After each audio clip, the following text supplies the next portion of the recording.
Hello dear students, welcome to CS Academy platform.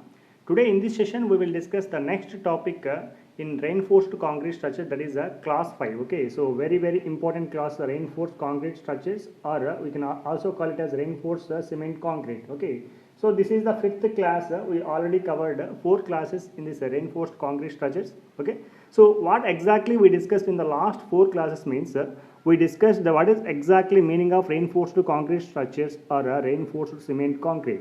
Okay, so the best definition I gave in the first class of this reinforced concrete structures. Okay, so one more topic that is FCK, that is nothing but of characteristic compressive strength based upon the grades of concrete, like if we consider M10, then concrete characteristic compressive strength is nothing but of 10 megapascals. Like this we will consider based upon the grades of the concrete. Okay, and one more concept that is FCR. FCR is nothing but of tensile strength of the concrete. So we can calculate this tensile strength of the concrete with the help of this formula 0.7 into square root of FCK. I already gave this FCK value for based upon this concrete grades. Okay, so and limit state design methods also I discussed in this second session of this reinforced concrete structures. In that design methods we discussed the most important method, that is nothing but of a limit state design. Okay, very important for all the exams. Okay, so here in this limit state design we already discussed the philosophy of limit state design and a partial safety factor, very important, that is also called as a factor of safety. And each and every point whatever I discussed in the previous sessions, those are very important, and I referred all the previous questions, and I am stressing all at the points where previous questions are asked here. Okay, so and the next topic, that is a beam. What is exactly the meaning of beam? What is the difference between this flexural members and the design of flexural members? Okay, and types of beams, very important concept. Okay, in the types of beams there are different types of beams, like rectangular beams. Okay, and here over reinforced beams. What is exactly over reinforced beams, under reinforced beams, and balanced reinforced beams? Okay, in that too there is one more important concept, that is reinforcement beams. Those are singly reinforcement beams and double reinforcement beams. So we already covered this singly reinforced beams in the 4th class. Okay, so very important class this one. Okay, and in this session we will discuss what is exactly doubly reinforced beams, why we have to prefer this doubly reinforced beams even though we are using this singly reinforced beams. Singly reinforced beams ఉండగా కూడా మనం doubly reinforced beams ఎందుకు prefer చేయాలో కూడా ఈ సెషన్లో discuss చేస్తానని. And కోడల్ provisions ఏంటి? ఓకే, సో ఈ యొక్క కవర్ అనేటువంటి కాన్సెప్ట్ ఏంటి? So each and every point వచ్చేసి నేను ఈ సెషన్లో డిస్కస్ చేస్తాను. Okay, listen carefully, very important concepts వచ్చేసి ఈ యొక్క సిఎస్ అకాడమీలో రెయిన్ఫోర్స్మెంట్ కాంక్రీట్ స్ట్రక్చర్ చాప్టర్లో వచ్చేసి సబ్జెక్ట్లో వచ్చేసి నేను డిస్కస్ చేస్తున్నాను. So this reinforcement concrete structures వచ్చేసి very important for all the competitive exams for civil students. Okay, so engineering assistant exam తీసుకుంటే వచ్చేసి చాలా ఎక్కువ వెయిటేజ్ ఉన్నటువంటి సబ్జెక్ట్ ఇది. So many students are thinking that it is very difficult subject, but don't worry students, CS Academy is here. We will help you definitely with the simple techniques. Okay, so even mechanical students కూడా చాలా బాగా అర్థమవుతుందని చెప్పేసి students కామెంట్లో తెలుపుతున్నారు. So చాలా thanks to all the students who are supporting us through their subscription. Okay, so thank you for your support. We are always telling that each and every student get help from this CS Academy with free of cost. Okay, we are not expecting anything from you. Okay, just we are providing education to the students who are poor background. Okay, so now let's start this session of this reinforcement concrete structure, that is doubly reinforcement beams. Okay, so dear students, మీరు వచ్చేసి ఇంకా ఎవరైనా subscription అవ్వకపోతే subscribe అవ్వండి. ఇంకా ఎవరైనా videos వచ్చేసి previous videos చూడకపోతే చూడండి. So already hydraulic machines, so ఇక రిమైనింగ్ సబ్జెక్ట్ సంబంధించినటువంటి engineering drawing, so engineering assistant సంబంధించినటువంటి సబ్జెక్ట్స్ వచ్చేసి చిన్నగా ఒక్కొక్కటి కంప్లీట్ చేస్తున్నాము. సో టైం చూసుకొని వచ్చేసి మేము వీడియోస్ ప్రొవైడ్ చేస్తున్నాము. సో వచ్చేసి మీరు ఎటువంటి డౌట్ ఉన్నా కూడా కామెంట్ సెక్షన్లో కామెంట్ చేయండి, లేకుంటే టెలిగ్రామ్ అండ్ వాట్సాప్ గ్రూప్స్ ఉన్నాయి. సో వాటిలో వచ్చేసి మీరు షేర్ చేయొచ్చు. సో మన సిఎస్ అకాడమీ టీమ్ ఉంది. సో మీకు వచ్చేసి ఎప్పుడు వచ్చేసి హెల్ప్ చేస్తూ ఉంటుంది. ఓకే, సో ఇప్పుడు చూస్తే మనకు వచ్చేసి డబ్లీ రెయిన్ఫోర్స్మెంట్ బీమ్స్ చాలా ఇంపార్టెంట్, కేర్ఫుల్గా వినండి. So doubly reinforcement beams. Okay, so వచ్చేసి సింగ్లీ రెయిన్ఫోర్స్మెంట్ బీమ్స్ వచ్చేసి నేను ఆల్రెడీ వచ్చేసి లాస్ట్ సెషన్లో డిస్కస్ చేయడం జరిగింది. సో ఇంకెవరైనా ఆ వీడియో చూడకపోతే డిస్క్రిప్షన్లో లింక్ ప్రొవైడ్ చేస్తాను. సో ఇంకెవరైనా టెలిగ్రామ్లో జాయిన్ అవ్వకపోతే వచ్చేసి నేను లింక్ కూడా టెలిగ్రామ్లో వచ్చేసి డిస్క్రిప్షన్లో ప్రొవైడ్ చేస్తాను. సో జాయిన్ అవ్వండి. సో ఏ డౌట్ ఉన్నా వచ్చేసి మీరు గ్రూప్లో షేర్ చేసుకోండి. సో ప్రతి ఒక్క స్టూడెంట్స్ వచ్చేసి ఆల్మోస్ట్ 450 స్టూడెంట్స్ మెంబర్స్ ఉన్నారు వచ్చేసి మన టెలిగ్రామ్ గ్రూప్లో. Okay, so each and every doubt వచ్చేసి అక్కడ క్లియర్ అవుతుంది. So discussion is going on in the Telegram group. You can join there and you can participate in the discussion. Okay, so ఇప్పుడు చూస్తే మనకు వచ్చేసి doubly reinforcement beams. Okay, students వచ్చేసి మీరు last session చూసి ఉన్నట్టు singly reinforcement beams complete idea వచ్చి ఉంటుంది. సో జస్ట్ నేను వచ్చేసి బ్రీఫ్గా ఎక్స్ప్లెయిన్ చేస్తాను. ఇక్కడ చూస్తే మీకు వచ్చేసి for example if you consider this simply supported beam, let us consider this is a simply supported beam of ends A and B which is supporting at two ends. Let us consider this is end A and this is end B. Let us consider this simply supported beam is carrying load that is W at point C.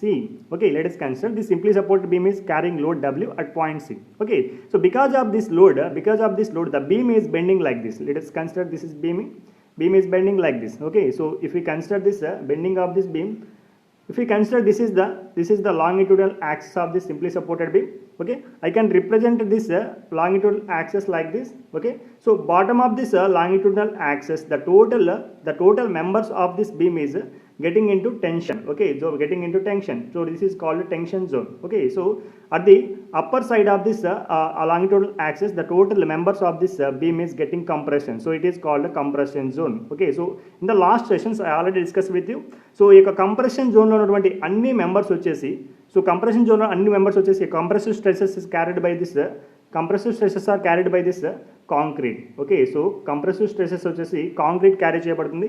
ఈ యొక్క tension జోన్లో ఉన్నటువంటి tensile stresses టోటల్గా వచ్చేసి మనకి steel అనేటువంటిది carry చేయబడుతుంది. ఓకేనా, సో ఈ యొక్క కంప్రెసివ్ స్ట్రెసెస్ క్యారీ చేస్తుంది ఏది కాంక్రీట్, సో టెన్సైల్ స్ట్రెస్ని క్యారీ చేస్తుంది ఏది స్టీల్. ఓకే, సో కానీ ఇక్కడ చూస్తే మనకు వచ్చేసి సింగ్లీ రెయిన్ఫోర్స్మెంట్ బీమ్స్లో మనం ఏ విధంగా చేసామంటే a beam is reinforced longitudinally in the tension zone only. ఓకేనా, సింగ్లీ రెయిన్ఫోర్స్డ్ బీమ్స్లో మనం ఏం చేస్తున్నాము, సో టెన్షన్ జోన్లో మాత్రమే వచ్చేసి రెయిన్ఫోర్స్ చేస్తున్నాం. అసలు రెయిన్ఫోర్స్ అంటే మీనింగ్ ఏంటి, సో ఈ యొక్క మనకు మెటాలిక్ బార్స్, ఈ యొక్క స్టీల్ బార్స్ మనం ఏం చేస్తామంటే కాంక్రీట్లో ఇన్బిల్డ్ చేయడాన్ని మనం ఏమంటామంటే రెయిన్ఫోర్స్మెంట్ అంటారు. ఓకే, సో సింగ్లీ రెయిన్ఫోర్స్ బీమ్లో మనం ఏం చేస్తామంటే టెన్షన్ జోన్లో మాత్రమే మనం వచ్చేసి ఈ యొక్క సింగ్లీ రెయిన్ఫోర్స్ బీమ్లో రెయిన్ఫోర్స్ చేస్తాం.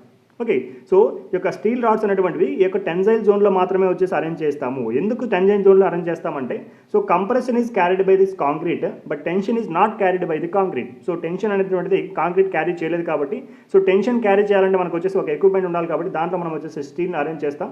So steel is observing this all the tensile stresses which are present in this tension zone.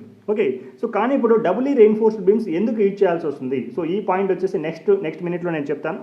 So కాబట్టి డబుల్లీ రెయిన్ఫోర్స్డ్ బీమ్ అంటే ఏంటంటే a beam is reinforced longitudinally in both tension and compression zone. ఓకేనా, so ఇక్కడ వచ్చేసి only tensile జోన్లో వచ్చేసి మనము reinforce చేసి దాన్ని సింగ్లీ రెయిన్ఫోర్స్డ్ బీమ్స్ అంటాము. ఇక్కడ వచ్చేసి both tension and compression zones, both tension and compressive జోన్స్లో మనం వచ్చేసి రెయిన్ఫోర్స్ చేస్తే దాన్ని డబ్లీ రెయిన్ఫోర్స్మెంట్ బీమ్స్ అంటారు. ఓకేనా, సో మీకు ఇక్కడ డౌట్ రావచ్చు, సార్ ఇక్కడ వచ్చేసి టెన్సైల్ జోన్లో ఈ యొక్క టెన్సైల్ స్ట్రెసెస్ని క్యారీ చేయడానికి మనం వచ్చేసి స్టీల్ రాడ్స్ని అరేంజ్ చేస్తున్నాము. బట్ కంప్రెసివ్ జోన్లో compressive stresses all are carried by this concrete, then why we are reinforcing this compressive zone with this steel rods. Okay, steel రాడ్స్తో మనం ఎందుకు కంప్రెసివ్ జోన్లో రెయిన్ఫోర్స్ చేస్తున్నాము, what is the need. Okay, so ఈ యొక్క point వచ్చేసి ఎందుకు, what is the need of this doubly reinforced beams even though there are the singly reinforced beams. Singly reinforced beam ఉండగానే డబ్లీ రెయిన్ఫోర్స్డ్ బీమ్ ఎందుకు use చేస్తున్నాం అనే ఒక point next మినిట్లో డిస్కస్ చేస్తాను. ఇక్కడ చూస్తే మనకు వచ్చేసి singly reinforced beams already last సెషన్లో డిస్కస్ చేస్తాను. డబ్లీ రెయిన్ఫోర్స్డ్ బీమ్ చూస్తే ఏ విధంగా రెయిన్ఫోర్స్ అయిందో ఇక్కడ వచ్చేసి ఒక పిక్టోరియల్ రిప్రజెంటేషన్లో మీకు చూపిస్తాను. ఇక్కడ చూస్తే మీరు వచ్చేసి కేర్ఫుల్గా చూడండి స్టూడెంట్స్, చాలా ఇంపార్టెంట్ ఇది. So try to understand the subject here. Okay, so let us consider this is the beam. Okay, so this is the longitudinal axis. If I consider this side beam, this is the neutral axis which is present between this top and bottom sides. Okay, so ఇక్కడ మనం ఏం చేస్తామంటే doubly reinforced బీమ్స్లో, so singly reinforced బీమ్స్లో మనం ఏం చేస్తున్నాము, for example ఇది క్రాస్ సెక్షన్ అనుకుంటే సింగ్లీ రెయిన్ఫోర్స్డ్ బీమ్స్లో ఓన్లీ యొక్క టెన్షన్ జోన్లో మాత్రమే రెయిన్ఫోర్స్మెంట్ చేస్తాం. ఇవి రాడ్స్ యొక్క క్రాస్ సెక్షన్స్. ఓకేనా, సైడ్ వ్యూలో మనకి క్రాస్ సెక్షన్స్ మాత్రమే కనిపిస్తాయి. ఫర్ ఎగ్జాంపుల్ ఈ రాడ్ అనుకుంటే ఈ యొక్క సైడ్ వ్యూలో మనకు వచ్చేసి ఒక సర్క్యులర్ షేప్లో మాత్రమే కనిపిస్తుంది. సో అందుకే సైడ్ వ్యూ వేస్తున్నాను ఇక్కడ నేను. సో ఇక్కడ చూస్తే మనకు వచ్చేసి ఈ యొక్క డబ్లీ రెయిన్ఫోర్స్డ్ బీమ్స్లో మనం ఏం చేస్తామంటే ఏదైతే కంప్రెషన్ జోన్ ఉందో ఈ కంప్రెషన్ జోన్లో మనం ఏం చేస్తామంటే స్టీల్ రాడ్స్ అరేంజ్ చేస్తాము. కంప్రెషన్ జోన్లో స్టీల్ రాడ్స్ అరేంజ్ చేస్తాము, టెన్షన్ జోన్లో కూడా స్టీల్ రాడ్స్ అరేంజ్ చేస్తాము. కాకపోతే ఇక్కడ పాయింట్ ఏంటంటే సో కంప్రెసివ్ జోన్లో స్టీల్ రాడ్స్ వచ్చేసి చాలా తక్కువ అరేంజ్ చేస్తాము. సో టెన్సైల్ జోన్లో స్టీల్ రాడ్స్ వచ్చేసి ఎక్కువ అరేంజ్ చేస్తాము. సో ఎందుకనేటువంటి పాయింట్ మీకు ఆల్రెడీ తెలుసు. సో ఇక టెన్సైల్ జోన్లో all the tensile stresses are carried by this steel rods, but compressive జోన్లో వచ్చేసి compressive stresses are carried by this concrete only. But what are the need of this steel rods in this compressive zone అనేటువంటి point నేను చెప్తాను. So suspension లాగా ఉండండి కొంచెంసేపు. So ఇక్కడ చూస్తే మనకు వచ్చి ఈ విధంగా వచ్చేసి క్రాస్ సెక్షన్ ఉంటుంది. సో ఇక్కడ టెన్షన్ జోన్లో వచ్చేసి మనకి ఎక్కువ స్టీల్ రాడ్స్ అరేంజ్ చేస్తాం, కంప్రెసివ్ జోన్లో తక్కువ స్టీల్ రాడ్స్ అరేంజ్ చేస్తాం. ఓకేనా. సో ఇక్కడ కంప్రెసివ్ జోన్ ఉన్నటువంటి స్టీల్ రాడ్స్ యొక్క వర్క్ ఏంటంటే ఇక్కడ వచ్చేసి కంప్రెసివ్ స్ట్రెస్ని క్యారీ చేయవు. సో ఇక steel rods always carries this tensile stresses only. ఓకేనా. సో స్టీల్ రాడ్స్ అనేటువంటివి డక్టైల్ మెటీరియల్స్ కాబట్టి ఈ యొక్క టెన్జైల్ స్ట్రెసెస్ అనేది క్యారీ చేస్తాయి. సో ఇక్కడ చూస్తే మనకు వచ్చేసి సో ఇది టోటల్గా వచ్చేసి డబ్ల్యూ రెయిన్ఫోర్స్ బీమ్స్లో ఏ విధంగా వచ్చేసి రెయిన్ఫోర్స్ చేస్తాము both side compression and tension జోన్లో చూసాం ఇక్కడ. ఓకే. సో ఇక్కడ చూస్తే మనకు వచ్చేసి what is the necessity. Now we will discuss what is exactly this need of this doubly reinforcement beams. Singly reinforce beam ఉండగా డబ్ల్యూ రెయిన్ఫోర్స్ బీమ్స్ ఎందుకు prefer చేయాల్సి వచ్చింది ఇక్కడ మనం. ఓకేనా. సో చాలా కేర్ఫుల్గా వినండి. సో ఇంకెవరైనా ప్రీవియస్ వీడియోస్ చూడకపోతే వచ్చేసి ప్రీవియస్ వీడియోస్ యొక్క లింక్స్ వచ్చి డిస్క్రిప్షన్లో ఉన్నాయి. సో మీరు వచ్చేసి చూడొచ్చు. ఓకేనా. So necessity of so this doubly reinforcement beams. Okay. So ఇక్కడ చూస్తే ఫస్ట్ పాయింట్ ఏంటంటే ఏంటి నెసెసిటీ అంటే మీనింగ్ వచ్చేసి ఇక్కడ మనకి సో ఎప్పుడైనా వచ్చేసి member subject to impact loads. For example if a member is subject to impact loads. So impact లోడ్స్కి సబ్జెక్ట్ అయి ఉంటాయి. ఫర్ ఎగ్జాంపుల్ ఇదే బీమ్ తీసుకుంటే ఇది వచ్చేసి లాంగిట్యూడినల్ యాక్సెస్. సో మనకు వచ్చేసి లోడ్ ఈ విధంగా యాక్ట్ అయినప్పుడు యొక్క సింప్లీ సపోర్ట్ బీమ్ అనుకుంటే బీమ్ వచ్చేసి ఈ విధంగా బెండ్ అవ్వడం జరుగుతుంది. Yes or no. So already మీకు తెలిసి ఇదంతా. ఓకే. సో ఇక్కడ చూస్తే మనకు వచ్చేసి ఇక్కడ చూస్తే ఫర్ ఎగ్జాంపుల్ ఇక్కడ నేను వచ్చేసి లోడ్ గ్రాడ్యువల్గా అప్లై చేయకుండా గ్రాడ్యువల్ లోడ్స్ కాకుండా సడన్ లోడ్స్ అప్లై చేస్తే ఏమవుతుంది. ఓకేనా. సో ఇక్కడ నేనేం చెప్తున్నాను అంటే డబ్ల్యూ రెయిన్ఫోర్స్ బీమ్స్ యొక్క నెసెసిటీ ఏంటి, what is exactly need of this doubly reinforcement beams. Okay. So first point ఏంటంటే impact loads. So for example ఈ యొక్క బీమ్ మీద గ్రాడ్యువల్ లోడ్స్ అప్లై చేయకుండా, గ్రాడ్యువల్ లోడ్స్ అంటే మీకు ఆల్రెడీ తెలుసు. For example first 10 kilometres load apply చేస్తున్నాను ఇక్కడ. సో దాని తర్వాత దానికి ఇంకో 10 కిలోమీటర్స్ యాడ్ చేస్తున్నాను. అదేవిధంగా 10 కిలోమీటర్స్ ఇంక్రీజ్ చేస్తూ నేను వచ్చేసి 100 కిలోమీటర్స్ వరకు ఇంక్రీజ్ చేస్తున్నాను. సో గ్రాడ్యువల్గా ఇంక్రీజ్ చేస్తున్నాను ఒకదాని తర్వాత ఒకటి. సో సడన్ లోడ్స్ అంటే 100 కిలోమీటర్స్ ఒకేసారి అప్లై చేస్తే దాన్ని సడన్ లోడ్స్ అంటారు. ఓకేనా. సో ఇక్కడ చూస్తే మనకు వచ్చేసి సడన్ లోడ్స్ అప్లై చేసినప్పుడు కాంక్రీట్ అనేటువంటిది యొక్క బ్రిటిల్ మెటీరియల్ కాబట్టి సో బ్రిటిల్ మెటీరియల్స్ వచ్చి సడన్ లోడ్స్ని విత్స్టాండ్ చేసుకోలేవు. సో క్రాక్స్ వచ్చేదానికి అవకాశం ఉంది. సో క్రాక్స్ బ్రేక్ అవుతుంది. ఓకే. సో కాంక్రీట్ వచ్చేసి యొక్క బ్రిటిల్ మెటీరియల్ కాబట్టి సడన్ లోడ్స్ అప్లై చేసినప్పుడు బ్రేక్ అయ్యేదానికి ఛాన్స్ ఉంది. ఓకే. అదేవిధంగా డక్టైల్ మెటీరియల్ అయితే సడన్ లోడ్స్కి వచ్చేసి జస్ట్ డీఫార్మ్ అవుతుంది అంతే, మాత్రం వచ్చేసి దానికి క్రాక్స్ అనేటువంటి రావు. ఓకే.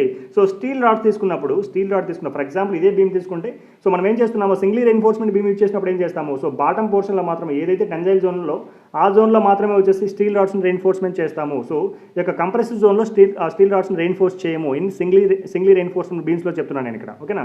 సో ఈ విధంగా ఉన్నప్పుడు ఏమవుతుందంటే ఎప్పుడైనా సడన్ లోడ్స్ అప్లై చేస్తాము. ఫర్ ఎగ్జాంపుల్ ఇదే వచ్చి సింగ్లీ రెయిన్ఫోర్స్ బీమ్ అనుకుంటే ఇక్కడ వచ్చేసి స్టీల్ రాడ్స్ అరేంజ్ చేసాము. ఇక్కడ వచ్చేసి there is no any steel rods. So ఇక్కడ వచ్చేసి నేను లోడ్ అప్లై చేసినప్పుడు సడన్ లోడ్స్ అప్లై చేసినప్పుడు ఇది టోటల్గా కాంక్రీట్ కాబట్టి సడన్ లోడ్స్ని విత్స్టాండ్ చేయలేదు కాబట్టి క్రాక్స్ వచ్చేదానికి ఛాన్స్ ఉంది. ఓకేనా. సో అదేవిధంగా నేను డబ్ల్యూ రెయిన్ఫోర్స్మెంట్ బీమ్ తీసుకున్నప్పుడు ఫర్ ఎగ్జాంపుల్ ఇక్కడ వచ్చేసి ఎక్కువ రాడ్స్ అరేంజ్ చేస్తాం, ఇక్కడ తక్కువ రాడ్స్ అరేంజ్ చేస్తాం. ఓకేనా. ఫర్ ఎగ్జాంపుల్ 3 అనుకుంటే. ఓకే. సో ఇక్కడ సడన్ లోడ్స్ అప్లై చేసినప్పుడు ఈ సడన్ లోడ్స్ వచ్చేసి కాంక్రీట్ విత్స్టాండ్ చేసుకోలేదు. ఆ లోడ్స్ని ఆ యొక్క స్ట్రెసెస్ని వచ్చేసి సడన్ స్ట్రెసెస్ని వచ్చేసి ఈ యొక్క స్టీల్ రాడ్స్ అనేటువంటి అబ్జర్వ్ చేయడం జరుగుతుంది. ఓకేనా. I hope you got this point. First point ఏంటంటే నెసెసిటీ ఏంటంటే ఇంపాక్ట్ లోడ్స్ అప్లై చేసినప్పుడు సింగ్లీ రెయిన్ఫోర్స్ బీమ్స్లో వచ్చేసి టాప్ సైడ్లో కంప్రెసివ్ జోన్లో టోటల్గా కాంక్రీట్ వచ్చేసి అబ్జర్వ్ చేసుకోవాలి కాబట్టి ఈ యొక్క సడన్ లోడ్స్ని కాంక్రీట్ అబ్జర్వ్ చేసుకుంటే అది క్రాక్స్ వచ్చేదానికి అవకాశం ఉంది. ఎందుకంటే concrete is a brittle material. ఓకేనా. సో ఇక్కడ వచ్చేసి డక్టైల్ మెటీరియల్ ఇలా ఉంటే కూడా వచ్చేసి సడన్ లోడ్స్ని వచ్చేసి అబ్జర్వ్ చేసుకునే కెపాసిటీ డక్టైల్ మెటీరియల్కి ఉంటుంది కాబట్టి సో డక్టైల్ మెటీరియల్ అంటే ఎటువంటి లోడ్స్ అయినా అబ్జర్వ్ చేసుకుంటుంది. So because of it is deforming body. ఓకేనా. సో కాబట్టి ఇక్కడ స్టీల్ రాడ్స్ని ఈ విధంగా అరేంజ్ చేయడాన్ని మనం ఏమంటామంటే డబ్ల్యూ రెయిన్ఫోర్స్మెంట్ బీమ్స్లో ఈ యొక్క టెన్జైల్ జోన్లో కంప్రెసివ్ జోన్లో రెండిట్లో వచ్చేసి మనం రెయిన్ఫోర్స్ చేస్తాము. సో నీడ్ ఏంటంటే ఫస్ట్ పాయింట్ ఏంటంటే ఇంపాక్ట్ లోడ్స్ని వచ్చేసి విత్స్టాండ్ చేయడం కోసం డబ్ల్యూ రెయిన్ఫోర్స్మెంట్ బీమ్స్ యూజ్ చేయాల్సి వస్తుంది. అంటే బేస్డ్ అపాన్ ది అప్లికేషన్ ఎక్కడైతే మనకు సడన్ లోడ్స్ అప్లై అవ్వడానికి అవకాశాలు ఉంటాయో అలాంటి చోట మనం వచ్చేసి డబ్ల్యూ రెయిన్ఫోర్స్మెంట్ బీమ్స్ యూజ్ చేయాల్సిన అవసరం ఉంటుందన్నమాట. ఓకేనా. సో ఇది ఫస్ట్ పాయింట్ ఏంటంటే మనకు వచ్చేసి ఈ యొక్క సడన్ లోడ్స్ యాక్ట్ అయినప్పుడు మనకు వచ్చేసి ఈ యొక్క డబ్ల్యూ రెయిన్ఫోర్స్మెంట్ బీమ్స్ని ప్రిఫర్ చేయాల్సి వస్తుంది. I hope you got this point clearly. What is the necessity of this doubly reinforcement beams.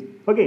The second point of this necessity of doubly reinforcement beams is because of if we use this doubly reinforcement beams we can limit the depth of the beam. Okay na. So depth of the beam వచ్చేసి తగ్గించవచ్చు. Okay. So ఎలా అంటే for example ఇక్కడ వచ్చేసి ఇది ఒక beam అనుకుంటే beam వచ్చేసి ఇక్కడ వచ్చేసి ఒక కాలం ఉందనుకుంటే ఇక్కడ కూడా ఒక కాలం ఉందనుకుంటున్నా. ఓకే.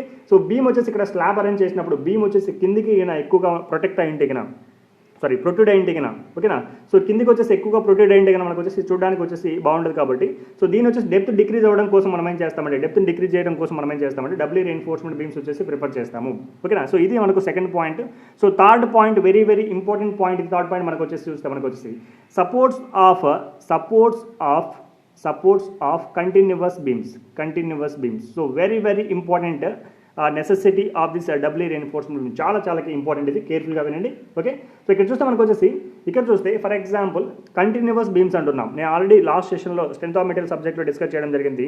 సో కంటిన్యూస్ బీమ్స్ అంటే beam which is supporting more than two supports. ఓకేనా, సో ఒక బీమ్ వచ్చేసి మోర్ దెన్ 2 పాయింట్స్ దగ్గర సపోర్ట్ చేస్తే దాన్ని వచ్చేసి మనం కంటిన్యూస్ బీమ్స్ అంటారు. చాలా కేర్ఫుల్గా వినండి, చాలా ఇంపార్టెంట్ పాయింట్ ఇది. సో ఫర్ ఎగ్జాంపుల్ ఇది ఒక సపోర్ట్ అనుకుంటున్నాం, సో ఇది ఒక సపోర్ట్ అనుకుంటున్నాం, ఇది ఒక సపోర్ట్ అనుకుంటున్నాం. సో ఈ విధంగా వచ్చేసి మనకి కంటిన్యూస్గా సపోర్ట్స్ వచ్చేసి ఉంటాయి అట్ డిఫరెంట్ పాయింట్స్, దీన్ని కంటిన్యూస్ బీమ్స్ అంటారు. ఓకే, సో ఇక్కడ చూస్తే మనకు వచ్చేసి ఈ బీమ్ ఏ విధంగా బెండ్ అవుతుంది, ఇక్కడ చూస్తే మనకు వచ్చేసి ఫస్ట్ ఇక్కడ వచ్చేసి ఈ విధంగా బెండ్ అయ్యేదానికి ఛాన్స్ ఉంది. ఓకే, మళ్ళీ ఇక్కడ వచ్చేసి ఈ విధంగా బెండ్ అయ్యేదానికి ఛాన్స్ ఉంది. సో ఈ విధంగా వచ్చేసి కంటిన్యూస్గా సో బెండ్ అయ్యేదానికి ఛాన్స్ ఉందన్నమాట. ఓకే, ఫర్ ఎగ్జాంపుల్ ఇక్కడ వచ్చి సింప్లీ సపోర్టెడ్ బీమ్ తీసుకుంటే కేర్ఫుల్గా చూడండి. సో సింప్లీ సపోర్టెడ్ బీమ్ అనేది ఈ విధంగా అరేంజ్ అయి ఉంటుంది. ఓకే, ఈ విధంగా బెండ్ అవుతుంది. సో బెండ్ అయినప్పుడు సో ఫర్ ఎగ్జాంపుల్ ఇదే బీమ్ తీసుకుంటే సో ఈ విధంగా బెండ్ అయినప్పుడు సో న్యూట్రల్ యాక్సెస్ లాంగిట్యూడల్ యాక్సెస్కి బాటమ్ సైడ్ టోటల్ వచ్చేసి టెన్షన్ జోన్ ఉంటుంది. సో టాప్ సైడ్లో టోటల్ వచ్చేసి కంప్రెసివ్ జోన్ ఉంటుంది.